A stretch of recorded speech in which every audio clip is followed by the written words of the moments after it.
the Deputy Commissioner asked for a report to be compiled by one of the officers on the arresting team to detail the operation from start to finish, essentially.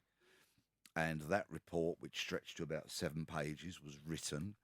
And for some unbeknown reason, the officer who compiled that report didn't refer to me by my undercover number as allocated to me by the undercover unit at New Scotland Yard. This officer decided in this report to write my full name. Wow. Detective Constable Peter Bleksley. Now, my surname is a rather unusual surname. In fact, at the last count, there was only about 17 of us in the UK. So, first mistake, big mistake, my name goes in the report. Second big mistake, he prints the report off and takes it out of the police building. Third big mistake, he puts it in a briefcase in the back of his unmarked police car. Then he goes shopping on the way home from work, and guess what happens? Gets stolen. robbed. Correct. Okay? So now, what has subsequently happened is that the FBI have picked up on a phone tap that they've got in Boston, Massachusetts. The FBI have picked up that this plot to kill me is very, very real. So much so that the assassin has got a code name, the weapon has got a code name, and now all of a sudden, potentially, there is this report with my name in it. Should the plot and this report ever get married together, I would be very easy to find, and they would be able to successfully carry out their assassination plan. So I'm driving home, all of this unbeknown to me, and I get a phone call from the yard, don't go home. Oh, right. Going to tell me why? No. Just be at the yard, 9 o'clock tomorrow morning. Did you have an inkling at that point? No. I was really busy doing other undercover jobs and all that stuff. You know, I was fearless and flying here, there and everywhere. So you thought you were just going to go out and put your feet up? Well, no. When they've said don't go home, you know, it's kind of like... Yeah, well, until that point. home. Until that point, you're ready to just chill out, and then, Why So were they why were they still happy for you to go in the next day? Why didn't they want you straight away if they were that worried? Well, this is late at night, and I'm sure they probably wanted to go home to bed. You know what I mean? Yeah.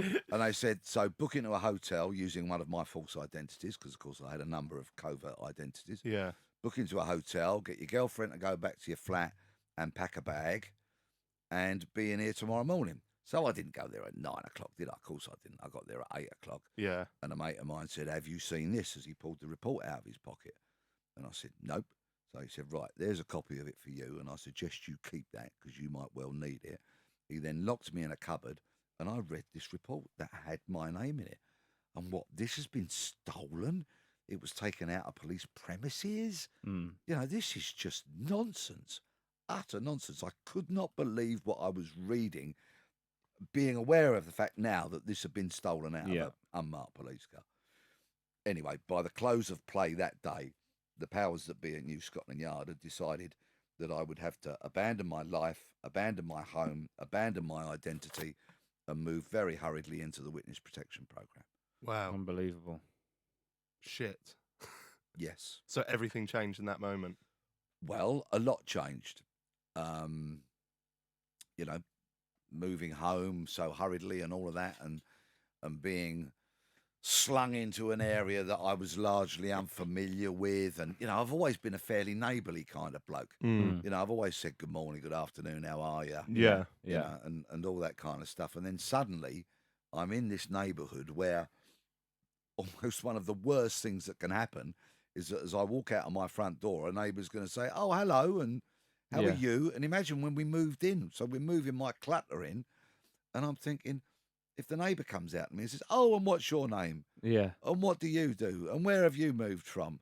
Yeah. And all of that. I'm thinking, I really don't want to do all this. Yeah. You know, so it was an utter nightmare. So did they get you a house, did they? Or did Yeah. You, and Yeah. you didn't have to pay for that or anything? No, but I had to sell my flat. Fuck. Yeah. So you I couldn't keep it. How far did they move you? couldn't Was it keep still it. within London or? It was still within London, yeah. I'm completely naive to all of that. Like, I don't know how this works, but What, you've never lived in a witness protection? really? No way. I thought it would just be a thing that after time you settle back into your old life and the dust has settled. I thought that's what it would be. I didn't realise it's a hard reset. So believe it or not, the police still wanted their pound of flesh out of me. So this is how they wanted me to keep working and working undercover. Okay. So this is how my sort of day would go living in the witness protection program. I wake up in the morning, walk down, and there is the mail on my doormat. Okay. And that is addressed to the identity in which I am living in this hideout. It's not a home, it's a bloody hideout. Yeah. Okay. So there's a salutary reminder of who I am, why I'm there, and who I'm living as. Yeah. So I leave the front door to go to work, checking under the car, of course, to make sure nobody's put an explosive device to the bottom of it and blown me hell. to smithereens Every single morning. every day. Right? How paranoid must you have become? Well, you imagine how I managed to do that without the neighbours asking too many Yeah. questions. Yeah. I'll just get my ball back. I've been playing rebounds. Yeah. Every day of the week. Right? Okay.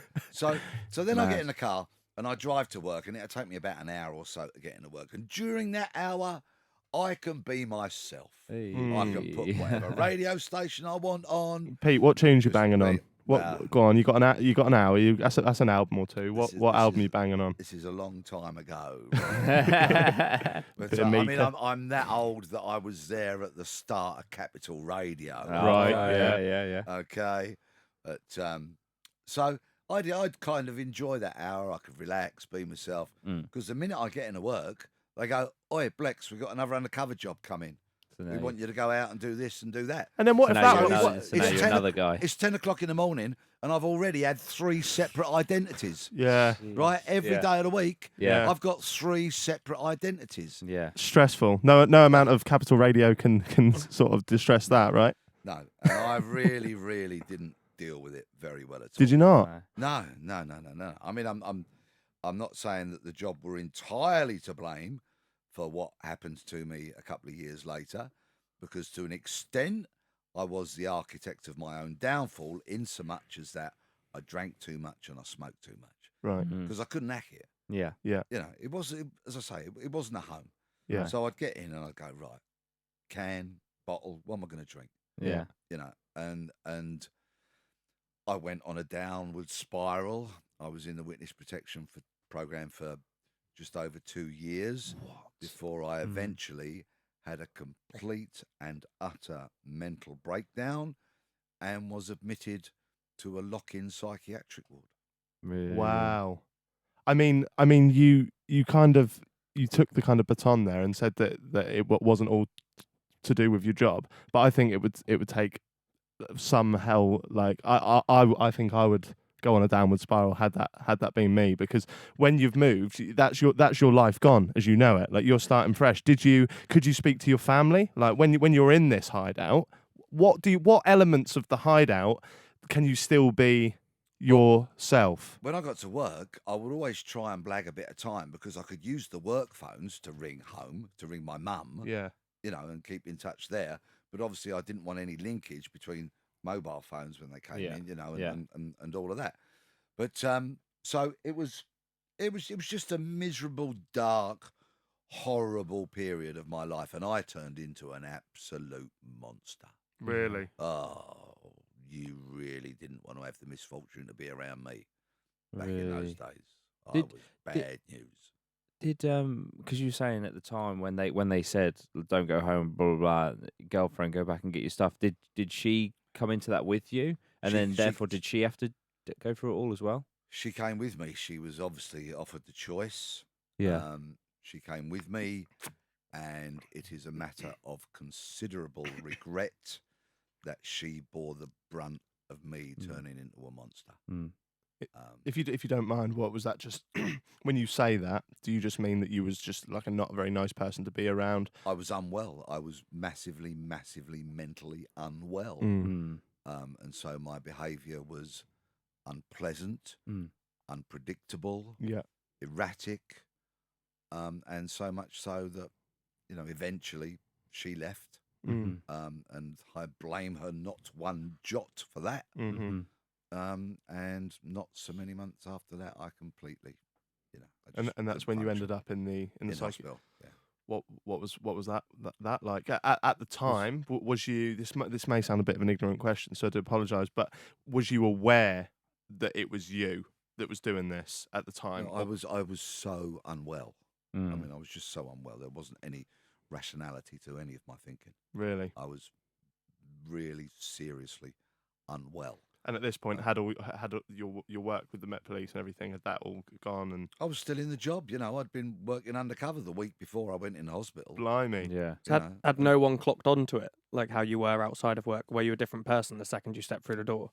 I think I'd clocked onto it, but I was so unwell that I hadn't, you know, particularly reached out and asked for help. Some tried, some knew the signs were there, some knew I was unwell, and I thank them for that. But in the end, I just became such a seriously unwell person that a hospital that I couldn't get out of was the only option.